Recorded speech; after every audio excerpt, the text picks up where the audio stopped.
¿Nunca te has preguntado cómo se mide la radiación nuclear? Todos conocemos el típico contador Geiger y su ruido tan característico. Y todos sabemos que cuanto más ruidito haga, pues es que más intensa es esa radiación nuclear. Pero, ¿cómo funcionan estos aparatos? ¿Hay alguna versión mejor? ¿Qué información podemos sacar de ahí? Bueno, pues todo esto es lo que vamos a ver en el vídeo de hoy. Y antes de empezar, dejadme deciros que este vídeo está patrocinado por Radiacode. Radiacode es una empresa que se dedica a hacer detectores de radiación. Y la gracia de estos detectores de radiación es que son, pues ya lo veis, de este tamaño, perfectamente portátiles y además se pueden vincular por Bluetooth al teléfono para ver información como, por ejemplo, de qué isótopo radiactivo está compuesto una sustancia. Esto es tecnología bastante puntera al alcance de todo el mundo y que prácticamente puedes llevar en tu bolsillo, y además tiene la función de rastreo de radiación y puedes incluso ver en el mapa de tu zona cómo varía la radiación recibida. Te dejo tanto en el comentario destacado como en la descripción el enlace a este producto para que vayas a echarle un ojo, porque realmente si te mola este tema, este aparato es espectacular. Y a lo largo del vídeo de hoy vas a entender cómo funciona un aparato de este estilo. Así que habiendo dicho esto, muchas gracias a la gente de Radiacode por confiar en mí para promocionar su producto y comenzamos. Y para entender cómo se mide la radiación, lo primero es entender qué es la radiación nuclear. Para empezar, la radiación es la emisión de energía a través del espacio, ya sea en forma de ondas o en forma de partículas. Es decir, siempre que se transmita energía de un punto A a un punto B a través de partículas u ondas, eso es radiación.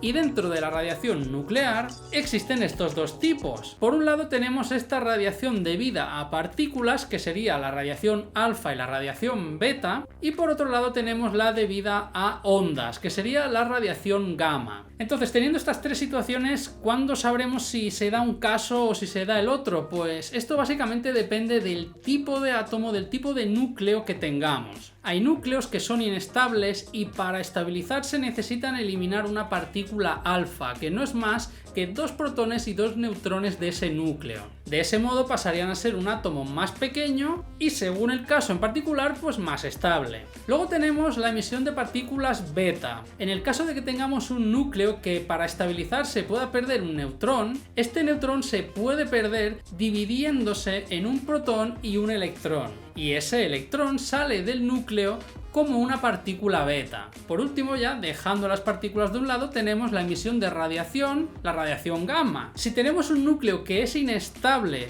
pero no necesita perder parte de materia, le basta con liberar esa energía en forma de radiación.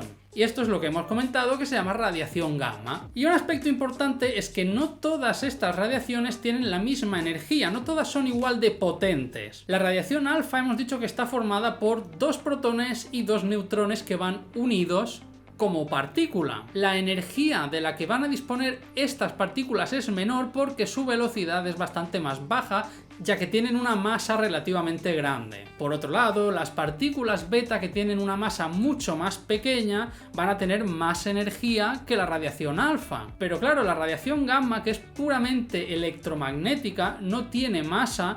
Esta es la más energética de las tres y prácticamente puede atravesar cualquier tipo de superficie. ¿Esto qué implica? Pues que la radiación alfa y la beta van a ser más sencillas de ser frenadas. Básicamente, al tener mayor tamaño y más masa, pueden interactuar con la materia de una manera más sencilla y no llegar a traspasar. Mientras que la radiación gamma, como es puramente una onda electromagnética, tiene la capacidad de atravesar superficies y materiales, ya que no tiene masa ni carga que interactúe con la materia. Son básicamente fotones, y la energía de esta radiación gamma es mayor de 100.000 electronvoltios, que es muchísimo. Esto hace que la radiación gamma sea la más peligrosa de las tres, porque es la más energética, es capaz de atravesarlo prácticamente todo, y de ese modo es capaz de penetrar en el cuerpo humano interactuando con las moléculas, arrancando sus electrones y modificando los átomos que tenemos en nuestro interior. Es lo que se conoce como una radiación ionizante. Es capaz de crear cargas allá por donde pasa que antes no estaban. Cuando pilla un organismo vivo puede suponer un problema. Y bien, ahora que ya estamos situados y ya sabemos qué es la radiación alfa, la beta y la gamma, vamos a pasar a lo que hemos venido a ver en este vídeo.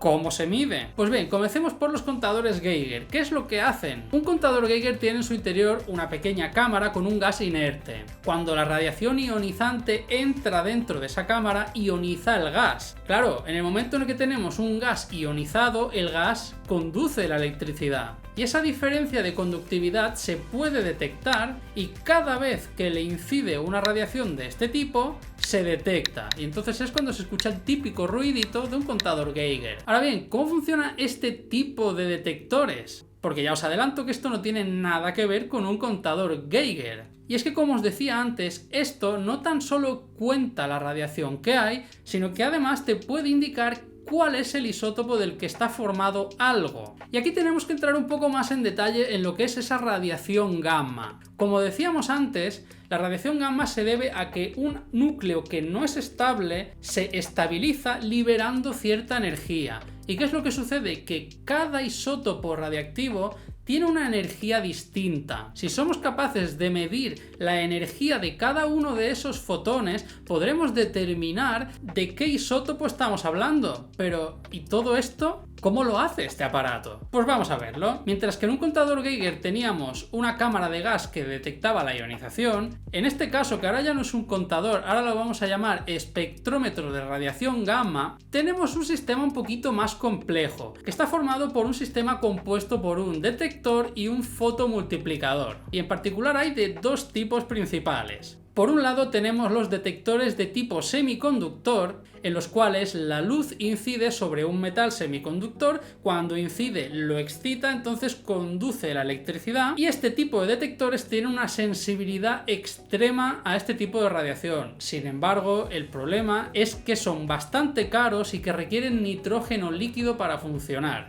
o sea que sería imposible tenerlo en tu casa en la mano, tanto por precio como por condiciones. Así que este tipo de aparatos no tiene este detector, sino que tiene un detector de centelleo. ¿Cómo funciona esto? Básicamente están formados por una sustancia hecha por un único cristal, en este caso de yoduro de cesio dopado con talio. ¿Qué es lo que sucede? Que cuando le incide la radiación gamma, emite un destello. Ahora ya hemos convertido esa radiación gamma en algo más sencillo de medir. Pero ¿cómo medimos ese destello? Pues ahí es donde entra el fotomultiplicador. El fotomultiplicador lo que hace es coger una señal luminosa muy débil, como es este caso, y aumentar la señal eléctrica que produce ese destello. Los primeros fotomultiplicadores consistían en una serie de dinodos con una carga eléctrica progresiva que lo que hacían era que por efecto fotoeléctrico el primer dinodo hacía rebotar electrones y esos electrones se iban haciendo rebotar entre diferentes dinodos,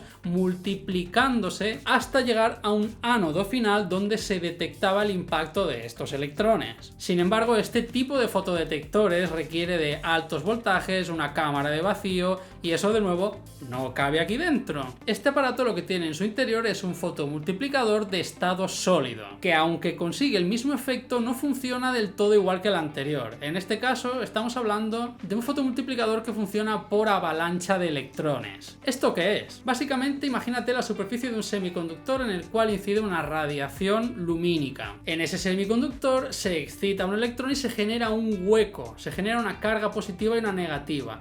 Esa carga negativa se atrae hacia un ánodo y se empieza a acelerar poco a poco. ¿Qué es lo que va a suceder?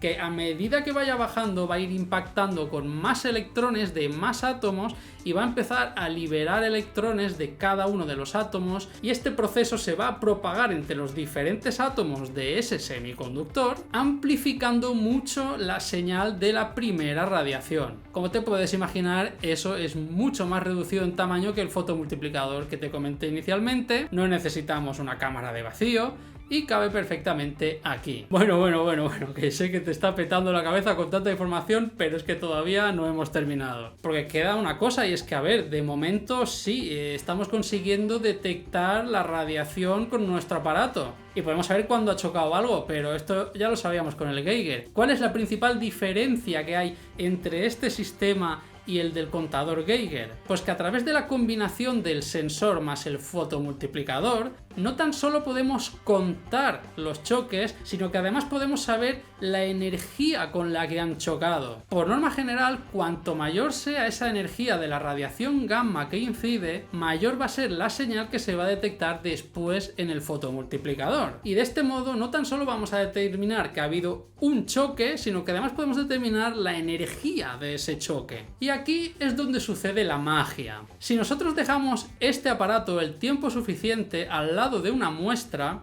y vamos registrando todos los choques que se van dando, podemos representar gráficamente el número de choques que ha habido en función de la energía que tenían. Y si dejamos este aparato el tiempo suficiente, vamos a ver que habrá unas zonas donde predominan más los choques. Y básicamente, si una sustancia está enriquecida en algún tipo de isótopo en particular, vamos a poder ver ese perfil de energías que corresponde a ese isótopo en particular. Como podéis ver ahora mismo, en esta bolsa tengo una muestra de setas que han sido contaminadas con radiación de Chernobyl y tienen en su composición cesio 137. Si dejamos este aparato acumulando el tiempo suficiente la radiación, vamos a poder ver cómo se empiezan a formar una serie de picos característicos que el propio programa, comparando con su base de datos, nos ayuda a poder determinar que efectivamente es cesio 137. Tal y como os comentaba antes, hay distintos tipos de detectores. Si por ejemplo utilizásemos un detector semiconductor en lugar de un detector de centelleo,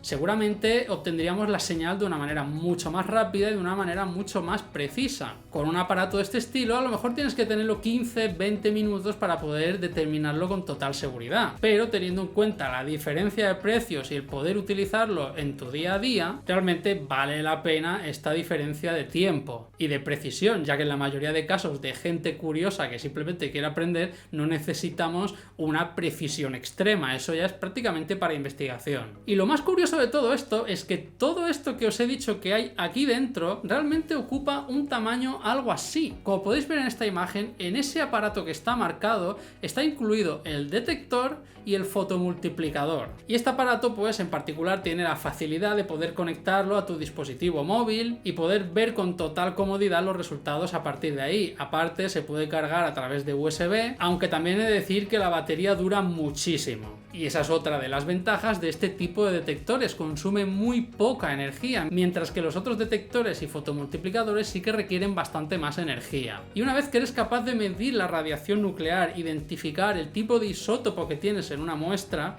si además lo vinculas con toda la tecnología que tienes disponible en un teléfono móvil, las posibilidades crecen bastante, como por ejemplo lo que os decía de poder medir y mapear la radiación que hay en tus alrededores. Como es tan pequeño y portátil, puedes llevártelo en tu bolsillo, que vaya midiendo, que vaya registrando y literalmente podrás ver un mapa donde se vea la radiación que recibe cada parte de tu pueblo. Y bueno, pues hasta aquí queda este vídeo, yo espero que te haya resultado interesante. Y a mí la verdad es que en lo personal me parece impresionante cómo puede ser que un aparato como este, de este tamaño, sea capaz de medir y de registrar el espectro de una muestra radiactiva. Y con algo que está relativamente al alcance de cualquier bolsillo podamos determinar de qué isótopo radiactivo está hecha una muestra. Esto podría valer, por ejemplo, para evitarte estafas de gente que te quiera vender minerales supuestamente radiactivos por curiosidad científica, para aprender. Realmente lo puedes utilizar para muchas cosas. No sé, realmente me parece algo fascinante. Espero haberos transmitido bien la ciencia que hay detrás de un aparato de estos. Así que de nuevo muchas gracias a Radiacode por patrocinar este vídeo. Os recuerdo que tenéis en el comentario destacado y en la descripción el enlace al producto para que podáis echarle un ojo. Y nos vemos en el próximo vídeo.